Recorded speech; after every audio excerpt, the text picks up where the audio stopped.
நான் சாமியா இருப்பேன். காலையில 5 மணிக்கு எழுத குடிப்பேன். நெத்தியில சனாபுட்டா வச்சுக்கிட்டு இருப்பேன். கழுத்துல எல்லாம் துளசி மாலை போட்டுக்கிட்டு இருப்பேன்.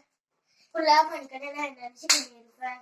காதி மாசம் பிறந்தா நான் சாமியா இருப்பேன். காலையில 5 மணிக்கு எழுந்து குடிப்பேன். நெத்தியில சந்தனப்பட்டா வச்சுக்கிட்டு இருப்பேன்.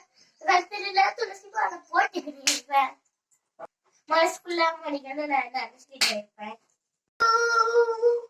சபரிமலைக்கு நெய் அபிஷேகம் மணிகண்டனுக்கு சுவாமியே ஐயப்பா. சபரிமலைக்கு நெய் அபிஷேகம் மணிகண்டனுக்கு சுவாமி சரணம் ஐயப்பா. சரணம் சரணம் ஐயப்பா. சுவாமி சரணம் ஐயப்பா. சரணம் சரணம் ஐயப்பா. ஓம் சுவாமியே சரணம் ஐயப்பா.